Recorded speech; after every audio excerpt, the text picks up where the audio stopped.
அன்புள்ள ஜெம் தொலைக்காட்சி நேயர்களே, வணக்கம்.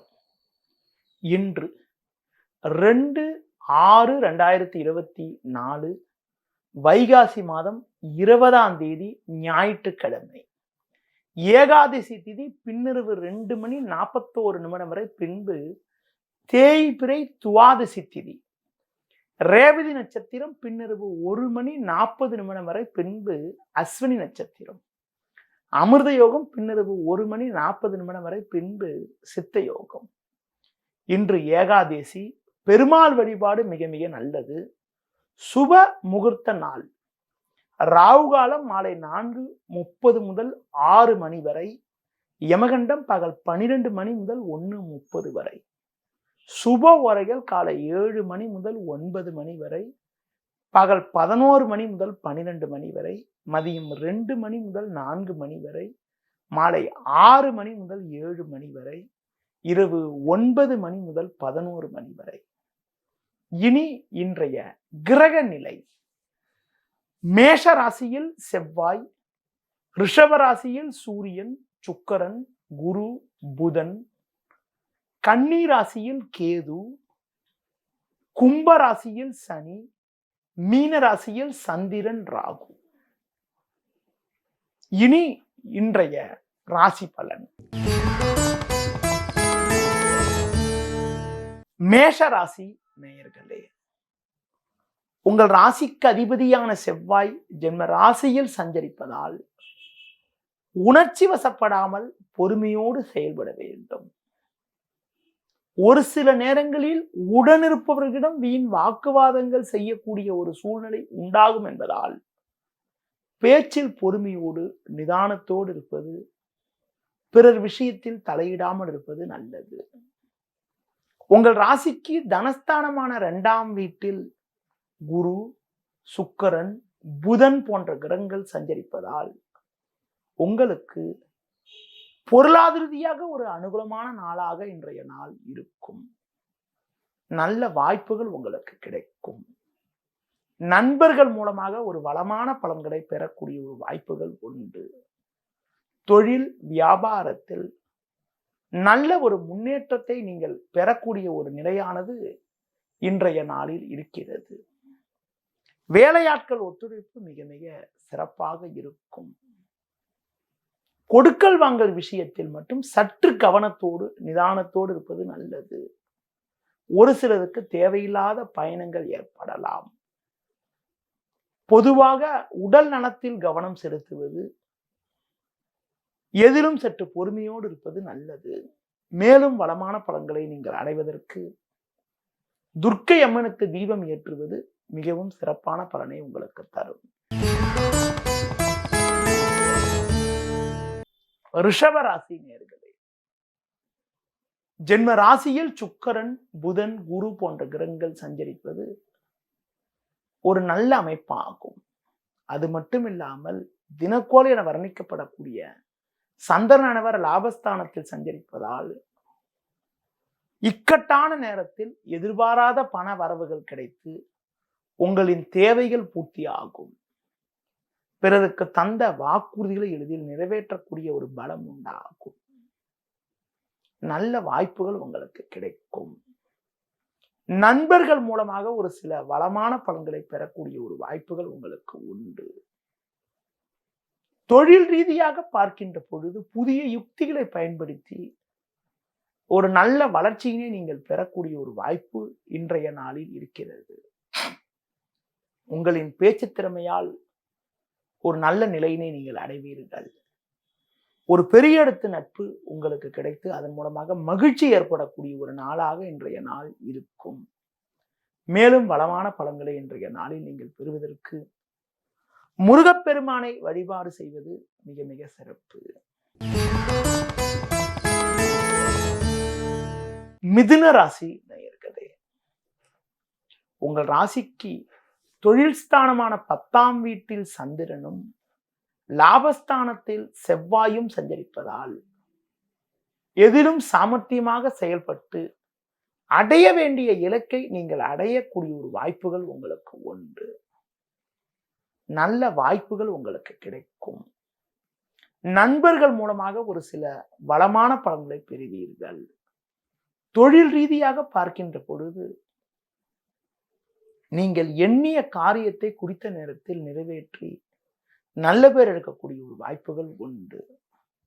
பிறருக்கு தந்த வாக்குறுதிகளை எளிதில் நிறைவேற்ற முடியும். ஒரு பெரிய இடத்து நட்பு உங்களுக்கு கிடைப்பதால் நீண்ட நாட்களாக தீர்க்க முடியாமல் இருந்த பிரச்சனைக்கெல்லாம் தற்போது ஒரு நல்ல தீர்வு கிடைக்கும். வெளியூர் வெளி மாநிலங்கள் மூலமாக ஒரு அனுகூலமான செய்தி ஒன்று உங்களுக்கு கிடைக்கும். நிதானத்தோடு இருந்தால் ஒரு மிகப்பெரிய ஒரு வளர்ச்சியினை நீங்கள் அடையக்கூடிய ஒரு வாய்ப்பு உங்களுக்கு உண்டு. இன்றைய நாளில் மேலும் வளமான பலன்களை நீங்கள் அடைவதற்கு சிவன் ஸ்தலங்களுக்கு சென்றுவது மிகவும் சிறப்பு. கடக ராசி நேயர்களே, உங்கள் ராசிக்கு பாக்கியஸ்தானமான 9ஆம் வீட்டில் சந்திரனானவர் சிறப்பாக அமைய பெற்று 10ல் செவ்வாய் சஞ்சரிப்பதால் இருக்கக்கூடிய இடத்தில் உங்களுடைய செல்வம், செல்வாக்கு, பெயர் புகழ் மேலோங்கக்கூடிய ஒரு சூழ்நிலை உண்டாகும். லாபஸ்தானமான 11ஆம் வீட்டில் சூரியன், சுக்கிரன், குரு, புதன் போன்ற கிரகங்கள் சஞ்சரிப்பதால் எதிர்பாராத தன சேர்க்கை ஏற்பட்டு ஒரு வளமான பலன்களை நீங்கள் பெறக்கூடிய ஒரு வாய்ப்புகள் இன்றைய நாளில் உண்டு. குடும்பத்தில் தடைப்பட்ட சுபகாரியங்கள் கைகூடக்கூடிய ஒரு வாய்ப்புகள் உண்டு. உறவினர்கள் மூலமாக ஒரு மகிழ்ச்சி தரக்கூடிய ஒரு செய்தி ஒன்று கிடைக்கும். பிள்ளைகள் வழியில் இருந்து வந்த மனக்கவலைகள் எல்லாம் ஓரளவுக்கு விலகி ஒரு வளமான பலன்களை நீங்கள் பெறக்கூடிய ஒரு வாய்ப்புகள் உங்களுக்கு உண்டு. கடந்த கால பிரச்சனைகள் எல்லாம் தற்போது விலகி ஒரு சுமூகமான நிலை உண்டாகும். உடன் பிறந்தவர்கள் மூலமாக ஒரு சில அனுகூலங்களை பெறுவீர்கள். தொழில் வியாபாரத்தில் ஒரு நல்ல ஒரு வளர்ச்சியினை நீங்கள் பெறக்கூடிய ஒரு வாய்ப்பானது இன்றைய நாளில் உண்டு. மேலும் வளமான பலன்களை இன்றைய நாளில் நீங்கள் பெறுவதற்கு கால பைரவரை வழிபாடு செய்வது மிகவும் சிறப்பு. சிம்ம ராசி நேயர்களே, உங்கள் ராசிக்கதிபதி சூரியன், சுக்கிரன், குரு, புதன் போன்ற கிரக சேர்க்கை பெற்று தொழில் ஸ்தானமான 10ஆம் வீட்டில் சஞ்சரிப்பது உங்கள் பலத்தை அதிகரிக்கக்கூடிய ஒரு அமைப்பு என்றாலும், சந்திரனானவர் ராகு சேர்க்கை பெற்று 8ஆம் வீட்டில் சஞ்சரிப்பதால் நீங்கள் சற்று பொறுமையோடு நிதானத்தோடு இருக்க வேண்டும். நீங்கள் நினைப்பது ஒன்று, நடப்பது ஒன்றாக இருக்கும். தேவையில்லாத அலைச்சல்கள் ஏற்படலாம். நெருங்கியவர்களால் நிம்மதி குறைவு ஏற்படக்கூடிய ஒரு நிலையானது இருக்கிறது. ஒரு சிலருக்கு குறிப்பாக சுலபமாக முடிய வேண்டிய காரியங்கள் சற்று தாமதமாகி மன அமைதியானது குறையும். குறிப்பாக வயது மூத்தவர்களிடம் வீண் வாக்குவாதங்கள் ஏற்படலாம் என்பதால் பேச்சில் சற்று பொறுமையோடு நிதானத்தோடு இருப்பது நல்லது. முடிந்தவரை பிறர் விஷயத்தில் நீங்கள் தலையிடாமல் இருந்தால் ஒரு சில அனுகூலமான பலன்களை பெற முடியும். தொழில் வியாபாரத்தில் தற்போது கிடைக்கக்கூடிய வாய்ப்புகளை பயன்படுத்தி கொண்டு முடிந்தவரை புதிய முயற்சிகளை தள்ளி வைப்பது, தவிர்ப்பது மிக மிக நல்லது. இன்றைய நாளில் ஒரு வளமான பலன்களை நீங்கள் பெறுவதற்கு துர்க்கை அம்மனை தரிசிப்பது மிக மிக சிறப்பு. கன்னி ராசி நேயர்களே, உங்கள் ராசிக்கதிபதியான புதன், சுக்கிரன், குரு சேர்க்கை பெற்று பாக்கியஸ்தானமான 9ல் அமைய பெற்று குரு பார்வை ஜென்ம ராசிக்கு இருப்பது அற்புதமான அமைப்பாகும். குடும்பத்தில் மகிழ்ச்சியும் பூரிப்பும் ஏற்படும். கணவன் மனைவி இடையே ஒற்றுமையானது திருப்திகரமாக இருக்கும். எடுத்த காரியத்தை குறித்த நேரத்தில் செய்து முடிக்கக்கூடிய ஒரு வாய்ப்புகள் உண்டு. உங்களின் தனித்திறமையால் பல்வேறு வளமான பலன்களை பெறுவீர்கள்.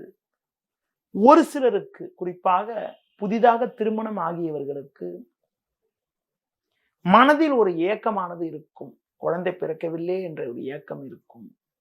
அது தொடர்பான விஷயங்களில் ஒரு நல்ல முன்னேற்றமும் ஒரு மகிழ்ச்சி தரக்கூடிய செய்தி ஒன்று உங்களுக்கு கிடைக்கக்கூடிய ஒரு வாய்ப்புகளும் இன்றைய நாளில் உங்களுக்கு இருக்கிறது.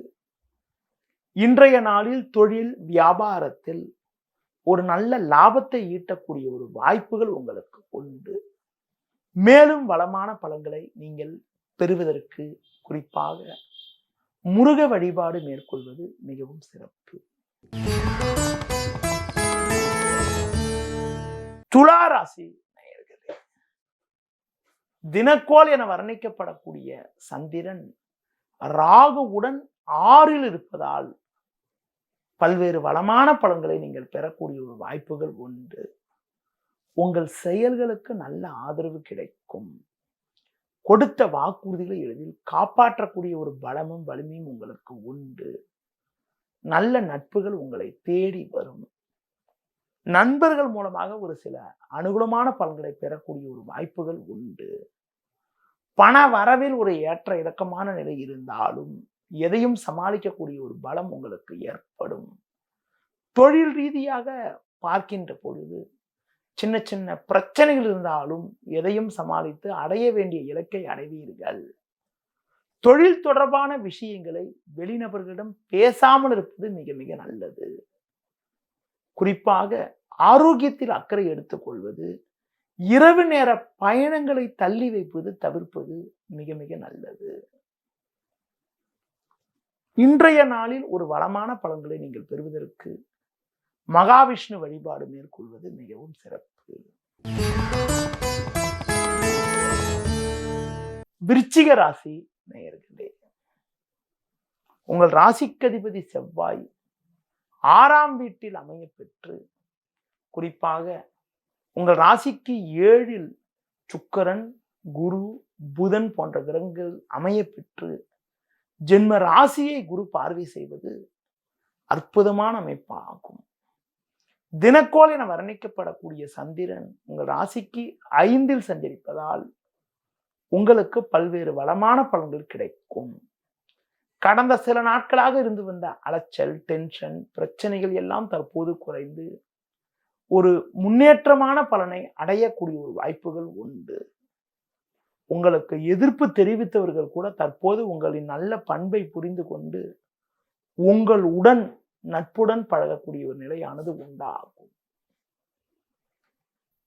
தொழில் ரீதியாக பார்க்கின்ற பொழுது எந்தவித நெருக்கடியும் எதிர்கொண்டு ஒரு வளமான பலன்களை இன்றைய நாளில் அடையக்கூடிய ஒரு வாய்ப்புகள் உங்களுக்கு உண்டு. குறிப்பாக வண்டி வாகனங்களில் செல்கின்ற பொழுது பொறுமையை கடைபிடிப்பது மிகவும் சிறப்பு. மேலும் வளமான பலன்களை இன்றைய நாளில் நீங்கள் அடைவதற்கு குறிப்பாக மகாவிஷ்ணு வழிபாடு மேற்கொள்வது மிகவும் சிறப்பு. தனுசு ராசி நேயர்களே, உங்கள் ராசிக்கு முயற்சி ஸ்தானமான 3ல் சனி, 6ல் சூரியன் சஞ்சரிப்பது ஒரு நல்ல அமைப்பு என்றாலும் சந்திரனானவர் ராகு சேர்க்கை பெற்று 4ல் இருப்பதால் அலைச்சல்கள் அதிகரிக்கும். பண வரவுகள் ஒரு புறம் சிறப்பாக இருந்தாலும் இருப்பதை அனுபவிக்க இடையூறுகள் ஏற்படும். வண்டி வாகனங்கள் மூலமாக கூட சுப செலவுகள் ஏற்படக்கூடிய ஒரு நிலையானது இன்றைய நாளில் இருக்கிறது. தொழில் ரீதியாக பார்க்கின்ற பொழுது உங்களுக்கு ஒரு நல்ல நிலையானது உங்களுக்கு இருக்கிறது என்றாலும் வேலையாட்களுடைய ஒத்துழைப்பானது அவ்வளவு சிறப்பாக இருக்காது. சில நேரங்களில் ஒரு புதிய வாய்ப்புகள் கிடைக்கக்கூடிய ஒரு நிலை இருந்தாலும் நீங்கள் நேரடியாக தலையிட்டால் தான் அந்த வாய்ப்பானது உங்களுக்கு கிடைக்கும். மற்றவர்களுடைய உதவியை எதிர்பார்க்காமல் சில நேரங்களில் நீங்கள் நேரடியாக கடினமாக உழைத்தால்தான் அடைய வேண்டியதை அடையக்கூடிய ஒரு வாய்ப்புகள் உங்களுக்கு கிடைக்கும். மேலும் வளமான பலன்களை இன்றைய நாளில் நீங்கள் அடைவதற்கு கால பைரவரை வழிபாடு செய்வது மிக மிக சிறப்பு. மகர ராசி நேயர்களே, உங்கள் ராசிக்கு முயற்சி ஸ்தானமான 3ஆம் வீட்டில் சந்திரன் அமைய பெற்று பஞ்சமஸ்தானமான 5ஆம் வீட்டில் குரு, சுக்கிரன் போன்ற கிரகங்கள் சஞ்சரிப்பது ஒரு உன்னதமான அமைப்பு ஆகும். குடும்பத்தில் மகிழ்ச்சி, ஒரு நல்ல காரியங்கள் கைகூடக்கூடிய ஒரு வாய்ப்புகள் உண்டு. உறவினரிடம் இருந்து வந்த கருத்து வேறுபாடுகள் எல்லாம் தற்போது விலகி ஒரு வளமான பலனை பெறக்கூடிய ஒரு வாய்ப்புகள் உங்களுக்கு இருக்கிறது. பேச்சால் சில நேரங்களில் வீண் பிரச்சனைகள் ஏற்படலாம் என்பதால் பேச்சை குறைப்பது மிக மிக நல்லது. முடிந்தவரை பிறர் விஷயத்தில் தலையிடாமல் இருப்பது மிக மிக நல்லது. தொழில் வியாபாரத்தில் நல்ல லாபங்கள் கிடைக்கக்கூடிய ஒரு வாய்ப்புகள் உங்களுக்கு இருக்கிறது என்றாலும் ஒரு சில சட்ட சிக்கல்கள் ஏற்படலாம். அதனால் எதிலும் சற்று பொறுமையோடு நிதானத்தோடு செயல்பட்டால் அடைய வேண்டியதை அடையக்கூடிய ஒரு வாய்ப்புகள் உங்களுக்கு உண்டு. மேலும் வளமான பலன்களை இன்றைய நாளில் நீங்கள் அடைவதற்கு முருக வழிபாடு மேற்கொள்வது மிகவும் சிறப்பு. கும்பராசி நேயர்களே, உங்கள் ராசிக்கு 3ல் செவ்வாய் 4ல் சுக்கிரன் புதன் சஞ்சரிப்பதால் எதையும் எதிர்கொள்ளக்கூடிய ஒரு பலம் உண்டாகும். உடல் நலத்தில் கவனம் செலுத்துவது நல்லது. ஆடம்பர செலவுகளை குறைத்துக் கொள்ள வேண்டும். குருவின் சஞ்சாரமானது 4ல் அமையப்பட்டிருப்பதால் கொடுக்கல் வாங்கல் விஷயத்தில் பொறுமையோடு செயல்பட்டால் ஒரு சில அனுகூலமான பலன்கள் கிடைக்கும்.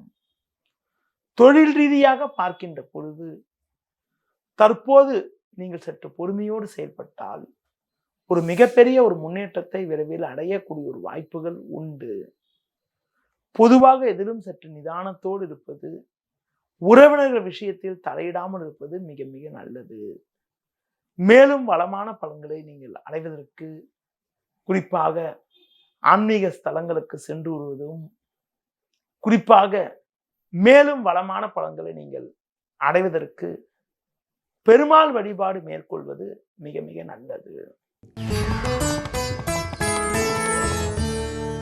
மீன ராசி நேயர்களே, ஜென்ம ராசியில் சந்திரன் 3ல் சூரியன் சஞ்சரிப்பதால் நல்ல வாய்ப்புகள் உங்களுக்கு கிடைக்கும். எதிலும் தைரியத்தோடு செயல்படுவீர்கள். கொடுத்த வாக்குறுதிகளை எளிதில் காப்பாற்றக்கூடிய ஒரு பலம் வலிமை உங்களுக்கு உண்டு. உங்களுடைய எண்ணங்கள் பூர்த்தியாகக்கூடிய ஒரு வாய்ப்புகள் இருக்கிறது. கொடுத்த வாக்குறுதிகளை எளிதில் காப்பாற்றுவீர்கள். பேச்சால் வீண் பிரச்சனைகள் ஏற்படலாம் என்பதால் முன்கோபத்தை குறைத்துக் கொண்டு பேச்சில் சற்று நிதானத்தோடு இருப்பது நல்லது. தொழில் ரீதியாக பார்க்கின்ற பொழுது சின்ன சின்ன பிரச்சனைகள் இருந்தாலும் எதையும் சமாளிக்கக்கூடிய ஒரு வாய்ப்புகள் உங்களுக்கு உண்டு. எந்த ஒரு காரியத்திலும் ஒரு முறைக்கு பல முறை யோசித்து செயல்பட்டால் ஒரு மிகப்பெரிய ஒரு முன்னேற்றத்தை நீங்கள் அடையக்கூடிய ஒரு வாய்ப்புகள் உங்களுக்கு உண்டு. குறிப்பாக உடன் பிறந்தவர்களிடம் பேசுகின்ற போது சற்று பொறுமையோடு இருப்பது மிக மிக நல்லது. இன்றைய நாளில் ஒரு வளமான பலன்களை நீங்கள் பெறுவதற்கு குறிப்பாக துர்க்கை அம்மனுக்கு தீபம் ஏற்றுவது மிக மிக நல்லது. நேயர்களே, இதுவரை இன்றைய ராசி பலனை கூறினேன். இனி ஜோதிட தகவல். ஜோதிட தகவல்ல இன்று உங்களிடம் பாதகாதிபதின்னு சொல்லிட்டு ஜோதிடம் பார்க்கும் போது சில ஜோதிடர்கள் சொல்லுவாங்க, பாதகாதிபதி என்றால் என்ன, பாதகாதிபதி எப்படிப்பட்ட கெடுதியை செய்யும், எந்த லக்னத்துக்கு என்னென்ன கிரகம் பாதகாதிபதி என்று ஒரு தெளிவான விளக்கத்தை உங்களிடம் கூற உள்ளேன்.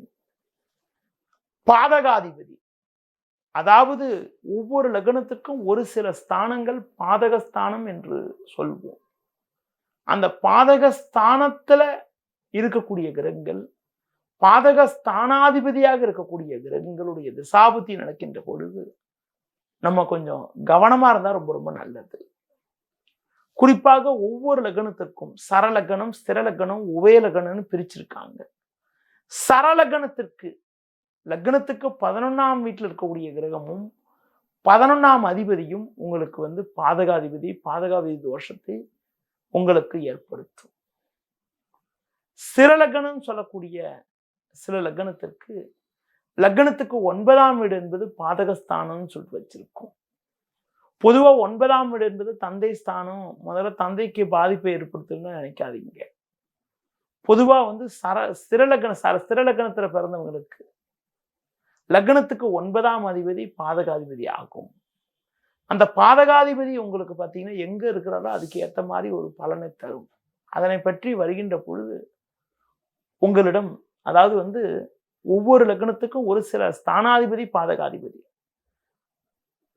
ஸ்திர லக்னத்துக்கு 9ஆம் வீடு பாதகஸ்தானம், உபய லக்னத்துக்கு வந்து 7ஆம் வீடு பாதகஸ்தானம். இப்ப பாத்தீங்கன்னா சரலக்கணம், ஸ்திர லக்னம், உபய லக்னம் இருக்குது. அந்த பாதகாதிபதி என்ன செய்யும் பார்த்தீங்கன்றால் வாழ்க்கையில ஒரு பெரிய முன்னேற்றத்தை ஏற்படுத்துவதில் தடைகளை உண்டாக்கும். பாதகஸ்தானத்தில் இருக்கக்கூடிய கிரகங்களும் பாதகாதிபதியோட தசாபுத்தி நடைபெற்றால் பணம் கொடுக்கல் வாங்கல் விஷயத்துல கொஞ்சம் கவனமா இருந்தா நல்லது என்றால். அதாவது வந்துங்க உங்களுக்கு வந்து பாதகஸ்தானத்துல ஒரு கிரகம் இருக்குன்னா அந்த கிரகத்தோட தசாபத்தியில நம்ம எதுவுமே செய்யக்கூடாதுலாம் கிடையாது. நம்மளுடைய அன்றாட செயல்களை நம்ம செய்யலாம். ஆனா தொழில் மாதிரி விஷயங்கள்ல ஈடுபடுறத முடிஞ்ச வரைக்கும் தவிர்க்கிறது நல்லது. சரலக்கணம், சரம், ஸ்திரம், உபயன்னு பிரிச்சிருக்காங்க. சரலக்கணம் என்பது மேஷம், கடகம், துலாம், மகரம். இப்ப பாத்தீங்கன்னா மேஷ லக்னத்துக்கு 11ஆம் அதிபதி சனி. அதே மாதிரி 11ஆம் வீட்டில் இருக்கக்கூடிய கிரகங்களும் ஒரு சில நேரங்களில் தேவையில்லாத ஒரு பிரச்சனைகளையும் தேவையில்லாத ஒரு நெருக்கடிகளையும் உண்டாக்கும். அடுத்து பார்த்தீங்கன்றால் ரிஷப லக்னம். ரிஷப லக்னம் வந்து ஸ்திர லக்னம். அதுக்கு வந்து 9ஆம் அதிபதி சனி பாதகாதிபதி. அதனால சனி பாதகாதிபதினால சனி இருக்கக்கூடிய இடத்தை பொறுத்து இருக்குது. சனி சுப கிரக, அதாவது வந்து உங்களுக்கு வந்து ஒரு சில ஸ்தானங்கள் இருந்தால் நல்ல பலனும் தரதுக்கான வாய்ப்புகள் உண்டு. அதனை பற்றி இப்ப கொஞ்ச நேரத்துல சொல்றேன் உங்ககிட்ட. அதே மாதிரி மிதுன லக்னத்திற்கு 7ஆம் இடம் உபய ராசி என்பதனால, உபய லக்னம் என்பதனால 7ஆம் இடம் பாதகஸ்தானம் ஆகும். 7ஆம் வீடு பாதகஸ்தானம் என்பதனால குரு பாதகாதிபதி. அதே மாதிரி கடக லக்னத்துக்கு 11ஆம் வீடு சுக்கிரன் பாதகாதிபதி. சிம்ம லக்னத்திற்கு 9ஆம் வீடு செவ்வாய் பாதகாதிபதி. கன்னி லக்னத்துக்கு 7ஆம் வீட்டு அதிபதி குரு பாதகாதிபதி. அடுத்து உங்களுக்கு வந்து துலா லக்னத்துக்கு உங்களுக்கு பாத்தீங்கன்னா வந்து 11ஆம் இடம் சூரியனோட வீடான 11ஆம் இடம் வந்து பாதகஸ்தானம் ஆகும். அடுத்து குறிப்பாக விருச்சிக லக்னத்துக்கு, குறிப்பாக உங்களுக்கு வந்து பாத்தீங்கன்னா விருச்சிக லக்னத்துக்கு 9ஆம் வீடுன்னு சொல்லக்கூடிய கடகராசியில இருக்கக்கூடிய கிரகங்கள் பாதகாதிபதி என கூறப்படுவோம். அடுத்து உங்களுக்கு வந்து ஜாதகத்துல வந்து குறிப்பாக வந்து தனுசு லக்னம். அதாவது வந்து பாத்தீங்கன்னா உங்களுக்கு வந்து குறிப்பாக சிம்ம லக்னத்துக்கு செவ்வாய் பாதகாதிபதி, கன்னி லக்னத்துக்கு குரு பாதகாதிபதி, துலா லக்னத்துக்கு சூரியன் பாதகாதிபதி, விருச்சிக லக்னத்துக்கு சந்திரன் பாதகாதிபதி, தனுசு லக்னத்திற்கு புதன் பாதகாதிபதி, மகர லக்னத்துக்கு 11ஆம் இடம் சொல்லக்கூடிய விருச்சிக ராசிக்கு அதிபதியான செவ்வாய் பாதகாதிபதி, கும்ப லக்னத்துக்கு 9ஆம் இடம் சொல்லக்கூடிய சுக்கிரன் பாதகாதிபதி, மீன லக்னத்துக்கு 7ஆம் வீடுன்னு சொல்லக்கூடிய கன்னி ராசியில் இருக்கக்கூடிய கிரகங்கள் பாதகாதிபதியாகும். கன்னி ராசிக்கு அதிபதினு சொல்லக்கூடிய புதன் பாதகாதிபதி. இப்ப சரம், ஸ்திரம், உபயன்னு சொன்னேன். சரலக்னத்துல பிறந்தவங்க முடிஞ்ச வரைக்கும் பாத்தீங்கன்னா 11ஆம் வீடு பாதகஸ்தானம் மூத்த சகோதரர் வகையில் அவங்களுக்கு ஒரு பெரிய லெவல்ல அனுகூலங்கள் இருக்காது. அதே மாதிரி வந்து தொழில் மாதிரி விஷயங்கள்ல ஈடுபடுகின்ற போது ஒரு பெரிய லாபத்தை அடையிறதுல கொஞ்சம் சுணக்கங்கள் ஏற்படும். ஸ்திரலக்னம் சொல்ல உங்களுக்கு 9ஆம் வீடு பாதகஸ்தானம். 9ஆம் வீடு பாதகஸ்தானத்தினால அப்பா வழி உறவினர் வகையில ஒரு ஒற்றுமை சுமாரா இருக்கும். அதே மாதிரி 9ஆம் அதிபதியாக இருக்கக்கூடிய கிரகமும் 9ல் இருக்கக்கூடிய கிரகங்களுடைய தசாபுத்தி நடக்கின்ற பொழுது அது இந்த பாதகத்துடைய பலனை ஏற்படுத்தும். அடுத்து பார்த்தீங்கன்றால் உபயலக்னம் சொல்லக்கூடிய லக்னத்துக்கு 7ஆம் இடம் பாதகஸ்தானம் இருந்ததுனால உபயலக்னத்துல பிறக்கிறவங்க கூட்டாளிகளிடம் சற்று கவனத்தோடு இருப்பது, மேரேஜ் லைஃப்ல கொஞ்சம் விட்டு கொடுத்து போறது ரொம்ப நல்லதுன்னு சொல்லலாம். பாதகஸ்தானத்தை சொன்ன பாதகஸ்தானத்தில் இருக்கக்கூடிய கிரகங்கள் உங்களுக்கு பார்த்தீங்கன்னா அதோட தசாபுத்தி காலங்களில் கொஞ்சம் எதிர்மறையான பலன்களை ஏற்படுத்தும். பாதகாதிபதினா பயந்துராதீங்க. பாதகாதிபதி தசாபுத்தி நடைபெறுகின்ற பொழுது நம்மளுடைய சொந்த பணத்தை போட்டு தொழில் செய்யாமல் இருக்கிறது, சொந்தமாக எதிரையாவது போய் இன்வெஸ்ட் பண்ணி உங்களுக்கு வந்து ஏதாவது ஒன்று புதுசாக ஏதாவது செய்யாமல் இருக்கிறது ரொம்ப நல்லது. கிடைக்கக்கூடிய வாய்ப்புகளை பயன்படுத்திட்டு ஏதாவது வேலைக்கு போயிட்டோ இன்னொருத்தரை சார்ந்து இருந்தாலோ பாதகாதிபதியால் எந்த விதமான பாதகங்களும் ஏற்படாமல் இருக்கும். ஒரு சிலருக்கு பாதகாதிபதியும் நல்ல ஒரு பலனை தரும். அது யாருக்குன்னு பார்த்தீங்கன்னா பாதகாதிபதி யார் ஒருவருக்கு உங்களுக்கு வந்து பாத்தீங்கன்னா திரிகோண ஸ்தானத்துல பாதகாதிபதி இருக்கோ அவங்களுக்கு திரிகோண ஸ்தானத்துல இருக்கக்கூடிய பாதகாதிபதி நல்ல பலனை தரும்னு ஒரு விதி இருக்குது. பொதுவா ஒரு லக்னத்திற்கு பாதகாதிபதியா இருக்கக்கூடிய கிரகங்கள் 1, 5 அந்த லக்னத்துக்கு 1, 5, 9 இருந்தால் பாதகத்தை தராமல் சாதகமான பலனை தரும். போல என்னுடைய அனுபவத்துல பாதகாதிபதியா இருக்கக்கூடிய கிரகங்கள் 6, 8, 12 போன்ற மறைவு ஸ்தானங்கள் இருந்தால் அந்த கிரகமும் ஓரளவுக்கு நல்ல பலனை தருவதற்கான வாய்ப்புகளை உண்டாக்கும். அதாவது வந்து பாதகாதிபதி திரிகோண ஸ்தானத்தில் இருந்தாலும் பாதகாதிபதி 6, 8, 12 இருந்தாலும் பாதகாதிபதி நல்ல பலனை தருவதற்கான வாய்ப்புகளை உண்டாக்கும். அந்த பாதகாதிபதியா இருக்கக்கூடிய கிரகங்களுடைய தசாபுத்தி நடைபெறுகின்ற பொழுது அது என்ன கிரகம் பாதகாதிபதி அந்த கிரகத்துடைய காரகத்தையும் உதாரணத்துக்கு பார்த்துக்கிட்டா ரொம்ப நல்லது. இப்ப துலா லக்னத்துல பிறந்தவங்களுக்கு 11ஆம் இடம் சொல்லக்கூடிய 11ஆம் இடமான சிம்ம ராசிக்கு அதிபதியான சூரியன் பாதகாதிபதினால துலா லக்னத்துல பிறந்தவங்க பெரும்பாலும் பாத்தீங்கன்னா அவங்களுக்கு வந்து அப்பா வழி ரிலேஷன்ஸ் வகையில ஒரு ஒற்றுமை என்பது குறைவா இருக்கும். ஜோதிடத்தை பற்றி பேச வேண்டும் என்றால் எவ்வளவு நேரம் பேசினாலும் பேசிக்கொண்டே இருக்கலாம். இன்றைய நாளில பாதகாதிபதி யாரு என்பதனை பற்றியும் பாதகாதிபதி எங்க இருந்து அதிகம் கெடுதி பண்ண மாட்டார் என்ற கருத்தையும் உங்களிடம் கூறினேன். மீண்டும் நாளை காலை சந்திப்போம். நன்றி, வணக்கம்.